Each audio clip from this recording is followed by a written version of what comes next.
La Banzi, la mokolo lelo, le 6 décembre 2025, bino nyonso bo comprendre pourquoi nos généraux et certains officiers militaires maîtrisent bango. Les Rwandais ne font pas des choses au hasard, non. Les Rwandais anticipent. Les Rwandais anticipent. Rappelez-vous, makambo basali na kata Doha, ou basali na États-Unis les 4. Les Rwandais, ils ont anticipé. Ils ont préparé la mémoire des Congolais, mémoire faible. Congolais azamutu oyo, eloko salami lelo lobi abosani yango. Ils ont utilisé toujours notre frère, camarade Félix, de parler devant les rebelles, les groupes rebelles, que ne vous battez pas pour des morceaux de terre. Et assez viendra notre pays. Je pense que Kouloutou Langaï et Bishop Élysée,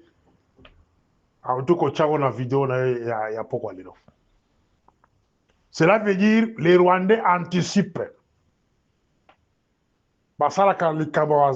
Ils ont anticipé il y a Kokanga généraux là, sous prétexte que oh va un coup d'état. Bakagi bango. Dans le Congo, il y a des motifs où il y a l'autorité de sécurité. Coup d'état ou soit incompétence. Mais ce qu'il y a,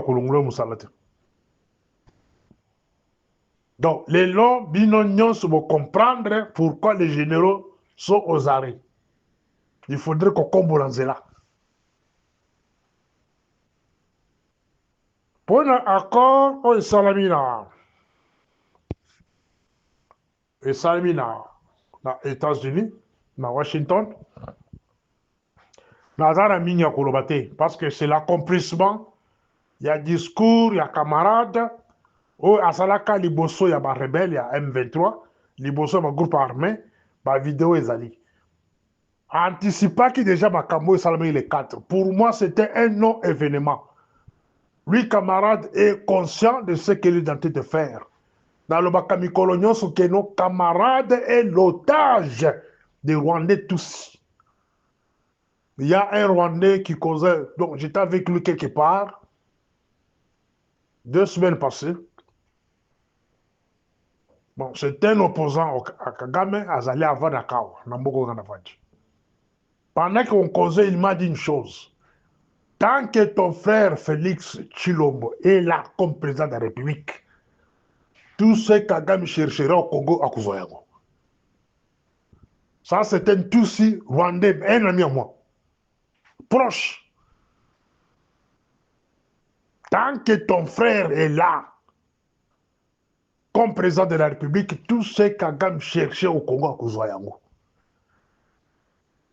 Maintenant, n'arrive vidéo wana oyo camarade azokoloba keno ne vous battez pas pour les morceaux de terre et assez viendra notre pays enfin.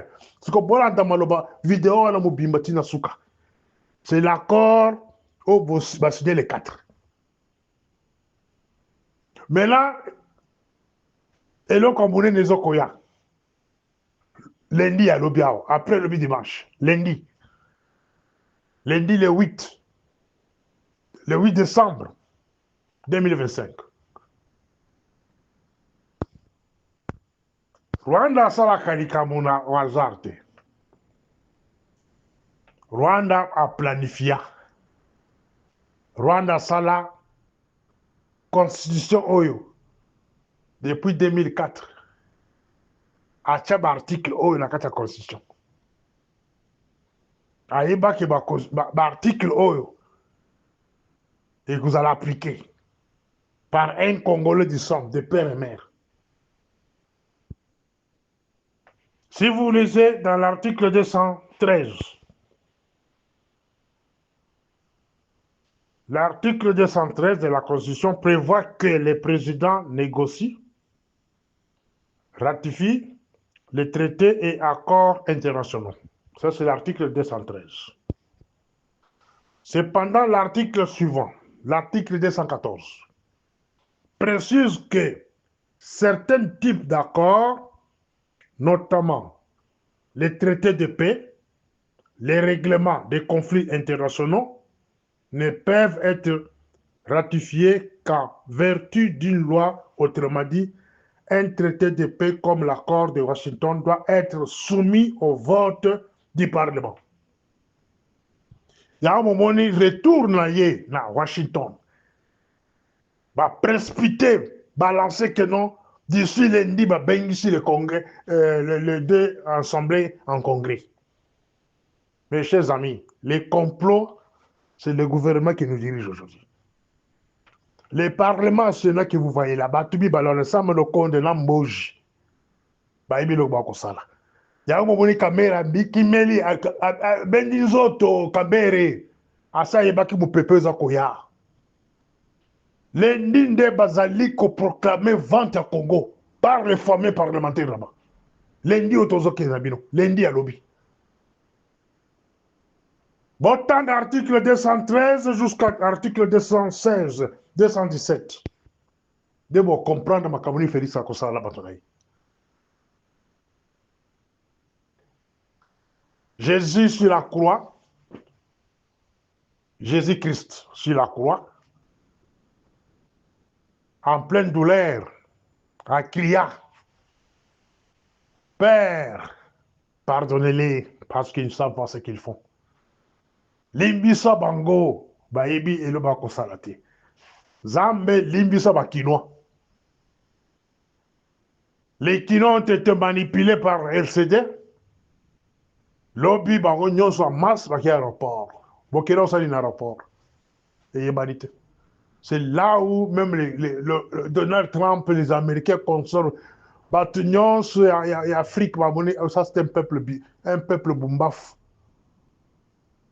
Moutouba côté de Binoté, Kalate Bokole là. Moi j'avais promis bateau et aller à Bukavu, Bukavu na Goma. Na prometa que ba on a élection 2023. Na le bela ba on a 2023. Rappelez-vous la 2023 quand la salaka ba odote hein. Mais odo na nga suka. Na kebisa bago. Na kebisa bago. Entre ngana bango bana baza souffrance le koleka. Entre ngana bato Bukavu na bato Goma. Bana baza kata souffrance. La kebisa bango. Les Kinois aussi la même chose. Comme ça qui avant-hier, les lobbies par exemple. Lobby, les 5. Beaucoup fouta yago. Retenez ce que je vous dis. Beaucoup banque quelque part, beaucoup fouta yago. Bah, il me dit que non, oh, bah, signer accord qu'on a bitumbesili. Bitumbesili, ouvrir les okoye na butolelo. Ouvrir les okoye na butolelo. Ce qu'on vire quoi, manième okoya, tagerika quoi, katanga pe kokoya. Trump a aussi se bitumbate. Trump a besoin de la garantie. Les rebelles que vous voyez sur le terrain là, ils ont besoin de l'Américain, ils ont besoin de la Congolais.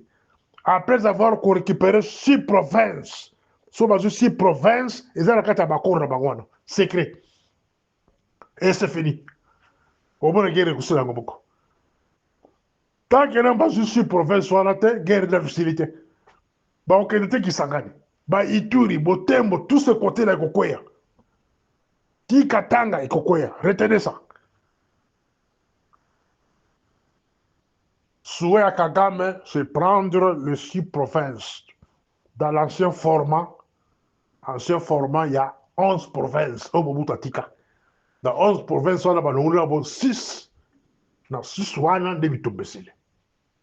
C'est ça la recherche que les États-Unis veulent contrôler. Zambali Misabakino, parce que là, vous savez, lobby, ça va vous coûter trop cher. Et que coûter trop cher. Mais c'est ce qui va arriver. Parce que bino mozana mis son combo là. Puis toi qu'on a que non. vous allez souffrir dans ces pays-là. Les Rwandais vont beaucoup vous manipuler.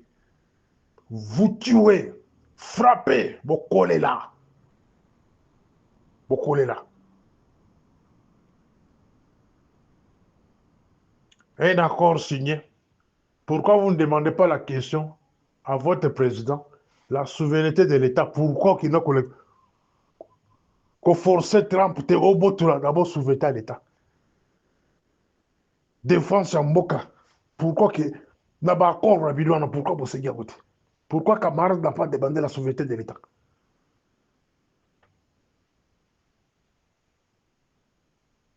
Quand je parle de la souveraineté de l'État, la défense nationale.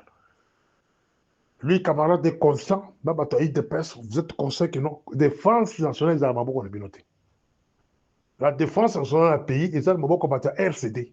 Depuis que vous êtes là comme au pouvoir. Mais vous avez le pouvoir, les mois d'invité là sont des étiquettes qu'on a placées là-bas.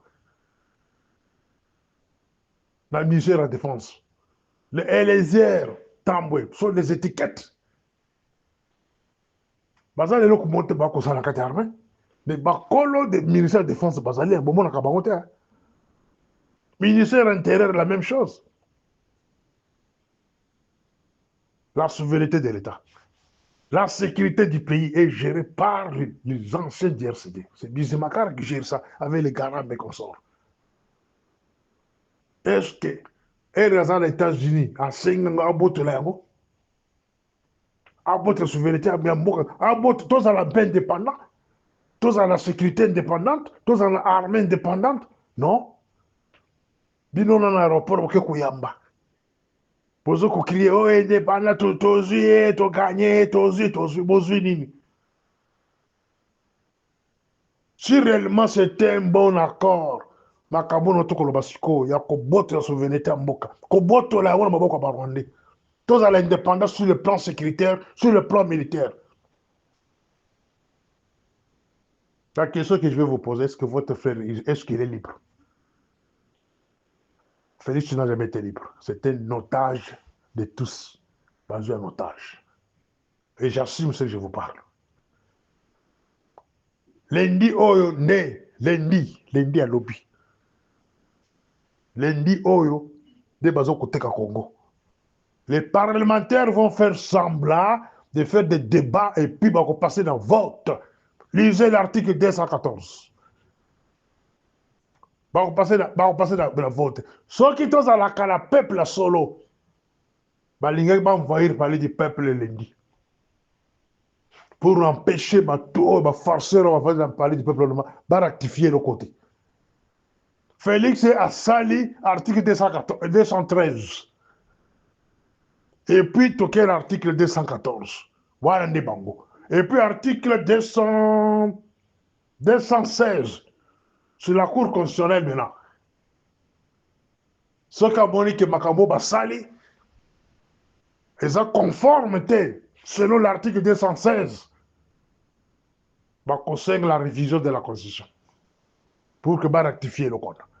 Naza juriste pour la couper sur une cour awa. Mais Nazali Koloba, oh, ils ont quoi il a dans la moto. Le pays est vendu. Voilà ma position. Le pays est vendu, non seulement va vendre le 4 décembre, mais Mboka était Kabamukol, oh Félix Azoko Sala, discours devant les néolotiques. Azoko Lobola va que non, bon bête à la terre, les Congo et les EAC sera notre pays. Voilà là où nous sommes aujourd'hui. Vous comprenez maintenant pourquoi Félix nous a précipité le début de son mandat à Kotisuko EAC. Vous avez compris pourquoi? Voilà là où nous sommes aujourd'hui. Mais Mabosa n'est le Komoko. Regarde la biso maintenant, biso peuple congolais, biso ba taliban là. Regarde la biso dans la SADC. Regarde la biso dans la SADC. Tokobeta la namboka on a SADC na EAC kalaté. Il y aura des Congolais au Siba SADC. Na Congolais au Bakuza Siba EAC. Tokobeta la namboka on a bituma 100 ans. Réconciliaté. Kalaté. Kalaté. Malgré ma complot beaucoup ça là, la maîtriser biso, les gens de ce pays m'ont déjà informé. Parce que informé, mais nazo ko kebisa. Na ko kebisa bato baza sima ya kombo nanga. Bato baza sima ya kotandana ba piège keba. Piège na boko ebino moko na kata piège wana. Parce que naza muto alelo te. Naza muto alelo te, nzamba pesa intelligence et puis j'ai travaillé durant mon enfance jusqu'à aujourd'hui na travaillé dans renseignement. Sala keba. Piège nyonso kolingo tendre ngai yo moko ko na kata piège wana. Parce que naza pétété. Piège nyonso boko sala butu moi pour na kwea. Na la kwea la piège à déwana te. Vous savez combien de fois ba ça tendre na piège. Nazaka lumière. Na tama kata mulili mais naza lumière. Si vous osez keba. Na kari parenthèse wana. Le Congo sera vendu le lundi. Félix Afongoli Nzela. Siko, ba parlementaire na bino ne ba ko décider. Ba parlementaire na bino so ba lingi mboka ba ko décider le lundi. Les parlementaires le lundi, mais je pense que na butu à l'eloti lobi bazo ba mo ba 10 000 ba 15 000 dollars là ba parcelle ba laki bango. Ces individus là botala bilongi na bango ba kombo na bango esiki ba ko voyager. Ça je m'adresse au diaspora. Ba parlementaire na bino na ba sénateur bokaka bilongi na bango na ba kombo na bango. Ba voyager na lola. Mais so bazo ya ba pays bino vandi, vous devez vous en occuper na batwana. Va voter le lundi, va ratifier soi-disant accord wana, il y a trahison, mais vous s'occuper de batwana. Je ne suis pas ici pour vous dire ce que vous devez faire de ces gens-là. Non. Bo karabi logi la bango, ba kombo na bango, ba voyager ba voyager. Dans l'aéroport, ba kongole ba salaka ba salaka. Beaucoup de gens na ba bon te. Tout na ba bon. Il faut les ridiculiser. Bazo ko voter le kwana le lundi. Ba da débat là on le lundi, de ba bokoyeba. Banane balingi Congo. Suivez-moi au deuxième audio. Morning Star. Au deuxième audio, nous allons un peu bref, chers amis du groupe Parlement debout. Et suivez Morning Star.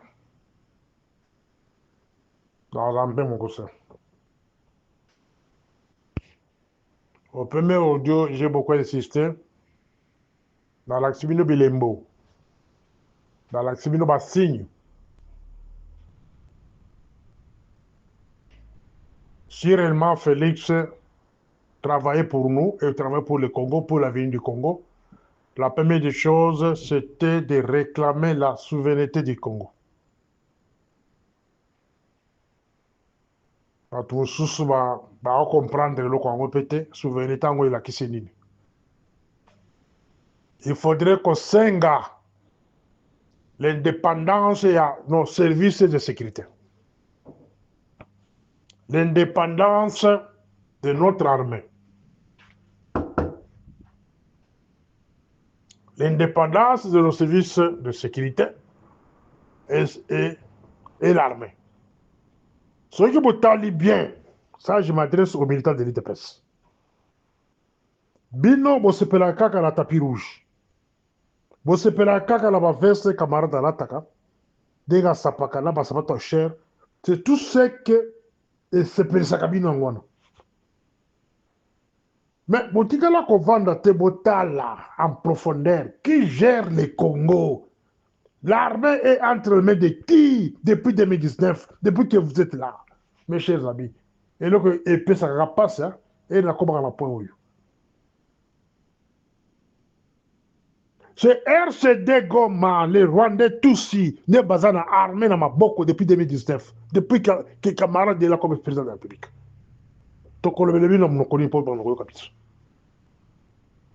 C'était ça la première des choses à Kosenga, là-bas, partenaire régional. Par exemple, l'Union Union africaine, IAC, SADC et consort. La première des choses, l'Italie Bosso, ils ont Kosenga, l'indépendance de nos services de sécurité. Quand je parle ici, et j'ai des preuves. Nos services de sécurité ne sont pas libres. Kagame a connu ça, service de renseignement dans le Congo. Depuis l'époque de Kabila jusqu'à aujourd'hui. Batikala Kubimate. Kagame a recruté ceux qui vont économiser va conduire. Il y a ANR, il y a police et conso. Azalaka la bajada parmi les Congolais qu'on nomme là-bas. Oh, bah ça, il y a un rapport, bah, il y a un rapport dans Rwanda, Bazali. D'abord, quand on a comment on a parce que la recherche ville en danger. Mais ce sont des Congolais qui travaillent pour Kagame. C'était ça la première démarche que les camarades devraient faire d'abord. Commencez par là. Vous ne pouvez pas jubiler, oh, tu gagné, oh, tu sali boy. Bon gagné, nini. Bon gagné, nini. Est-ce qu'accord de paix est consigné les Congolais? Accord de paix au bateau consigné la Washington, sur l'accord de Tutsi. Bah, Tutsi, il y a Kenya, il y a Tanzanie, il y a Burundi, il y a Rwanda, il y a Ouganda. Bah, Tutsi, il y a des pays, il y a assez. Bah, il faut jubiler. Est-ce que Bomoni Batousi Bakeko ya Bakagame l'aéroport? Est-ce que Bomoni Batousi Bakeko ya président Kenyan l'aéroport? Est-ce que Bomoni Batousi Bakeko gagné ya Manani président burundais? Ou les Angolais Bakeko gagné ya président angolais? C'est ici où vous tous vous êtes des bibombaf, un peuple bololé. Vous utilisez un terme, hein? Un peuple qui ne raisonne pas, un peuple facile à manipuler. Je comprends, c'est la pauvreté. C'est la pauvreté. Il y a un 5 000 bolimbis. La première audio, Zambe limbisa bango. Parce qu'un peuple doit réfléchir. Na oyo sont comme ça là. Nana, ceux qui vont na kamunga na komona. Makamunga na komona. Ceux qui nzamba pesa kabino misu wana ya komona. Oyo koya, mikolo kaka na kata vide Kinshasa. Bokolela. Na makasi ya. Na makasi. Pour mes frères et sœurs, on va kata vide Kinshasa. Parce que bako kana bino. Bino bako kana bakamarade Félix, hein, na bolingo nyonso. Mais les Rwandais bako kana bino. Les Rwandais bako kana bino bakabula dans nous d'abord Kinshasa dans 3. C'est ça la première mission. Vous devez subir d'abord une souffrance. Pour que la bino na makasi. Dans le sens que vous betaka soba solo. Il y a un est en natif. Parce que le big so ba étouffé Kinshasa. Ba étouffé bino. Projet la bagona. Il y a est en bateau comme ça dans Washington de Simba. Et puis la kibino que lundi on est basé pour rectifier ba accord wana et comme opérationnel. Donc quand on a point au mosusu au ils ont dérangé la mingi. So bo tangi na ba accord na bagona. Gouvernement congolais azo kondima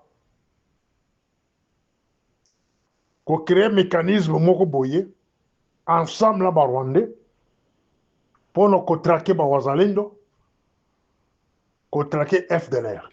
Ça c'est le gouvernement congolais hein, qui accepte que bakosa la commission moko dans une force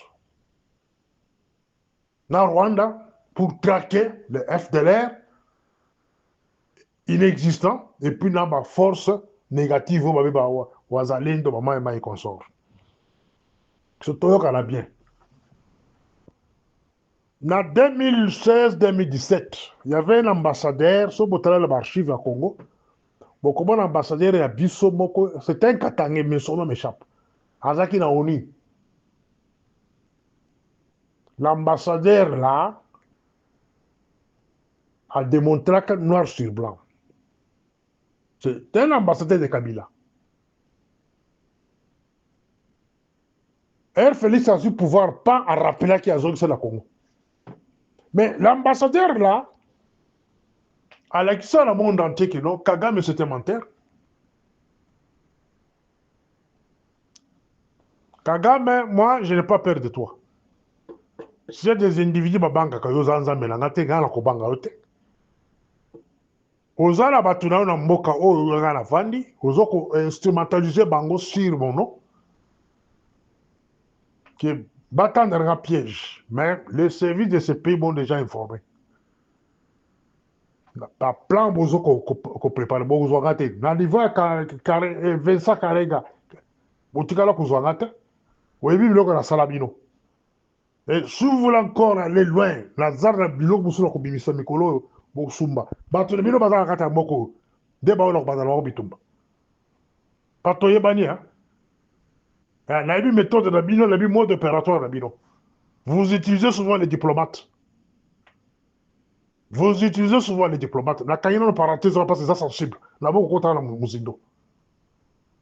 L'ambassadeur congolais na ONU à la Kiseke Kagame a Zoba FDLR au Bazaki na Congo au Bazonga na Rwanda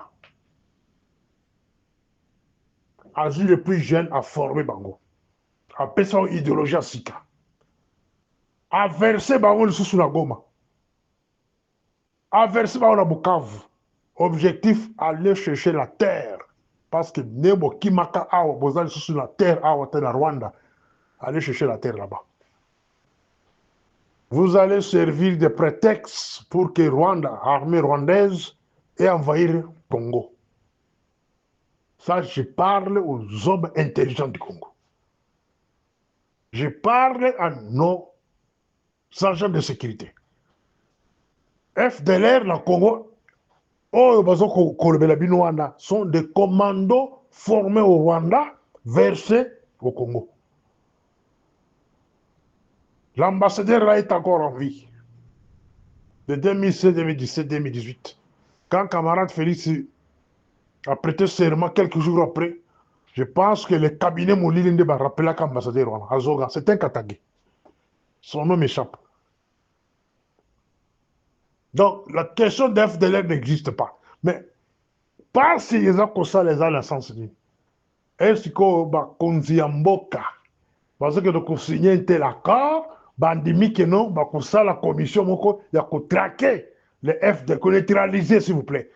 Neutraliser, cela veut dire Koboma.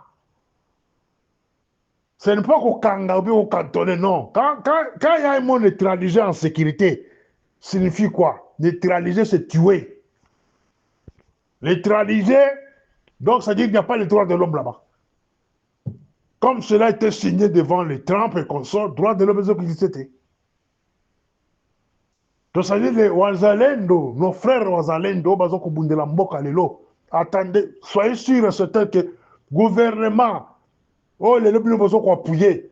Parce que c'est d'ici là. Dans un parlement est ratifié, et comme la loi, il y a solo, ça veut dire armée rwandaise, à kota de la kota, ma période de sa kota kawada, à koya tia la kananga, tina kishasa koya, à koya kuluka ba FDLR. Mais l'FDLR en question, baza bande ko na bango, oh bango moko bazwa kuna bazokisa na Congo.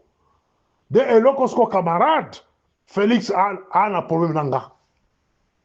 Et là on a bungisa kai depuis yagona. Je pense que Madewara Baluba Bola n'a bien su quoi. Pourquoi on a bundala kamanda Félix? Pourquoi la soutien la qualité de Makabo na ko betelbino? Parce qu'il y a bien. Nos services ba ibi biloko mais ba ça ibi c'est yango. Il n'y a pas d'FDLR au Congo, mais il y a quelqu'un qui signé biloko kuna na États-Unis que non, ba kosa la commission moko ya ko traquer bato wana. Ils vont traquer qui? Donc l'objectif à Kagame c'est traquer les Congolais au bazar pour résister. Babiso nyonso. Ils vont nous mettre sur la liste des FDLR, soi-disant, des Wazalendo. Mais biso to stoté kamili muno, on s'en fout. Boya.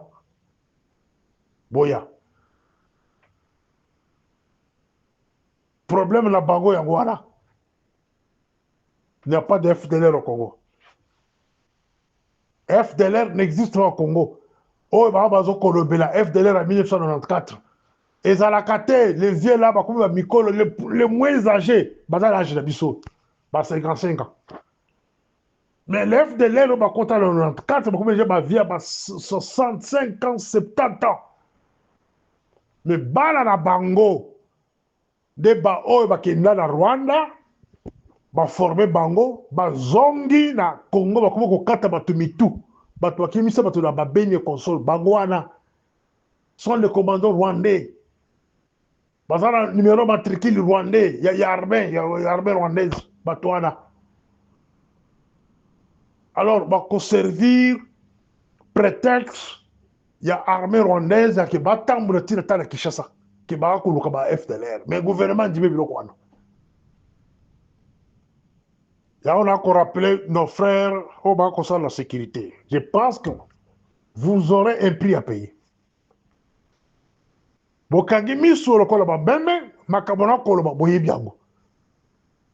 société civile, société civile en Bokawana. Pourquoi ne pas qu'on travaille la société civile en coulisses, va faire révolter Batou, va servir sa sécurité, et à la civile ou militaire, des MIAP. Pourquoi ne pas travailler avec la société civile en catimini? Parce que à l'arrivée des camarades de Félix, la première des choses, attaquer la société civile. Deuxième chose, attaquer les organisations des droits de l'homme. Et puis, l'église, les pasteurs. Donc, les pays restent sans défense. Et puis, les partis politiques, la même chose. Les pays est resté sans défense. Qui sauvera les Congolais? Les Congolais, ils vont manipuler, ils vont fétiche, ils vont envoûtement, ils vont kaka, il y a masuba, il y a marabu, sumba la mutu mutu, la carte va kalamu. Des maillots ba kino bazo komela et puis ba komi mitu ils ont sala souté. Bazali ko wele le biloko bazo ko comprendre te. La vérité est que mboka bateki yango na batusi nolotique. C'est ça la vérité. Ils vont vous dire que la guerre est finie. Zambala la kate guerre est finie. Yango ne continuer. Entre biso la bidobala va ko la vérité. Oh Félix a qu'on signé accord qu'on a guerre ici là, assisi guerre 30 ans. Na ba papa mikolo boko ka sonité devant bana boko ko sabana. La guerre continue. Un 23 ba lui qui va kotamla tina Kinshasa. Maintenant to ok de wapi. To tu vas peut-être ok de wapi. Voilà là la troisième audio. Morning Star.